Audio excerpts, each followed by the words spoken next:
Which one do you think will break first? Most people will assume the 50% infill part is stronger. That's the infill lie. With only 2 walls, it fails quickly. The 25% infill part with 6 walls is much tougher.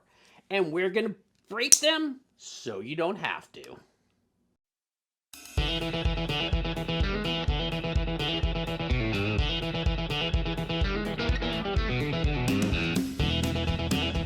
I'm Brian DeLuca, and this is Make or Build It, and today we're talking all about the things that make a part strong. Most people think it's infill, but that is not the only factor that makes a part strong. And we're going to discuss all the things you could do to make your part stronger without upping the infill.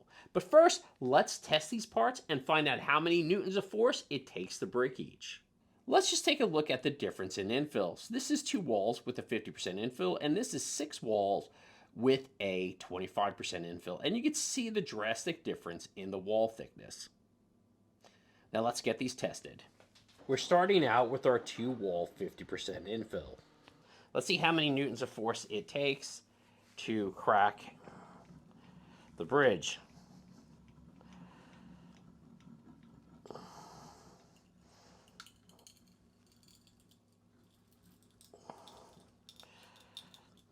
So we see there, it just crushed it completely. Now let's see how much force it takes to poke through the actual wall. Now this is, okay, we maxed it out. So we can see here at the 50% infill with the 2 walls, it crushed it quite easily, and it put a decent divot in the wall. Now let's compare that to the 6 wall 25% infill. And let's see how much force it takes to break this.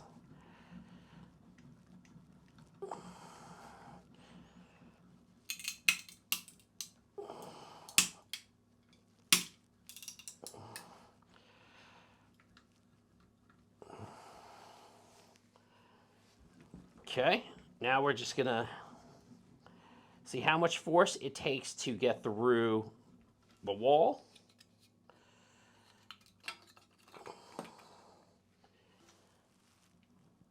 And how much damage it will do, and then we'll compare the two.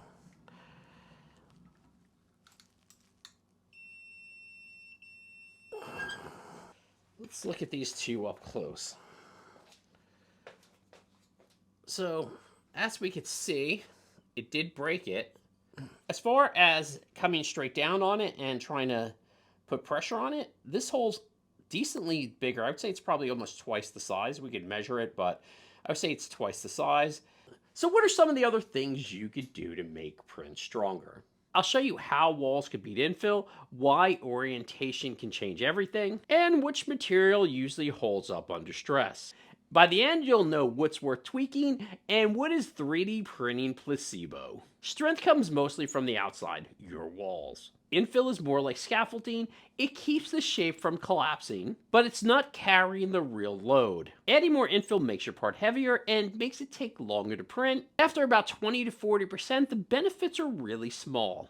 And if you haven't seen our test on testing rectilinear infill, we go from 0 to 90% and show you how little the effects change after around 40%. Adding walls, on the other hand, makes an immediate difference. Think of it like a candy bar. The chocolate holds everything together, but the infill makes it taste better. Your material choices also matter. PLA is stiff and easy to print, while PETG is more flexible and bends a little more before breaking. ABS and ASA can handle heat, but you need an enclosure to print them. Nylon is very strong, but it absorbs moisture. PC is one of the strongest, but it requires high temperature and a printer that can handle it. So depending on your project, if you use the wrong material, no amount of infill can save your project. PLA in a hot car is going to warp no matter how many walls you use. Orientation and layer strength. Layer lines are sort of like wood grain. Prints are strong along the grain and they're weak across it.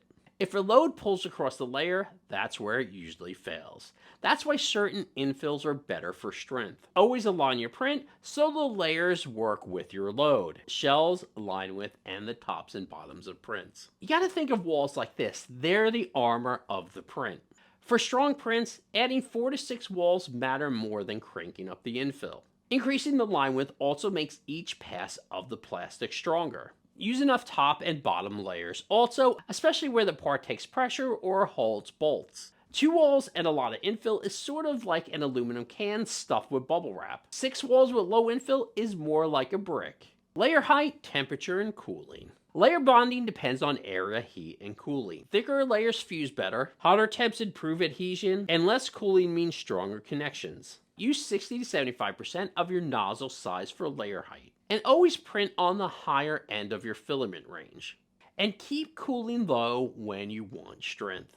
If your layer lines don't stick, no amount of infill can help you. It's sort of like a stack of pancakes trying to be held together without syrup. Infill patterns and density. Infill helps, don't get me wrong, but only to a point. Patterns like gyroid and cubic spread load better than simple grids. For most parts, 50 to 25% is more than adequate, but go up to 30 to 40% if you want more compression. But anything past that is pretty much a waste of filament. Now you can also design your models for strength. Design matters almost as much as settings. Add ribs to support walls, fillets to corners to reduce stress, and gussets to spread out the load. For fasteners, use bosses or heat set inserts instead of screwing directly into the plastic. Good design will help reduce stress concentrations and help parts to last longer, especially if they're ones you handle a lot. Nozzle size and printer setup. A quick way to increase strength is using a bigger nozzle size. A 0.6 or 0.8 millimeter nozzle lays down wider layer lines for better bonding. And remember to always keep your printer tuned. Here's the quick guide I mentioned earlier on. You can download it for free at makerbuildit.com. I'll put the link in the description below. Walls 4 to 6. Infill 15 to 25% gyroid.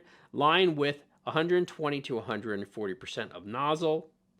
Layer height 60 to 75% of nozzle size. Materials PETG, ASA for outdoors, nylon and PC for high strength.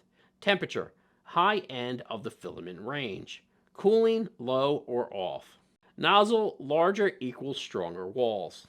So that's the truth behind the infill life. There are actually a lot of things you could do besides upping the infill that will save you time and filament that will make your print stronger. Stronger parts come from walls, bonding, orientation, and materials, not just filling your print solid. I also love to know the settings you use for strength in your 3D prints. Drop them in the comments below. For more on 3D printing, DIY, and maker projects, make sure you like and follow Maker Build It. And remember, keep on making.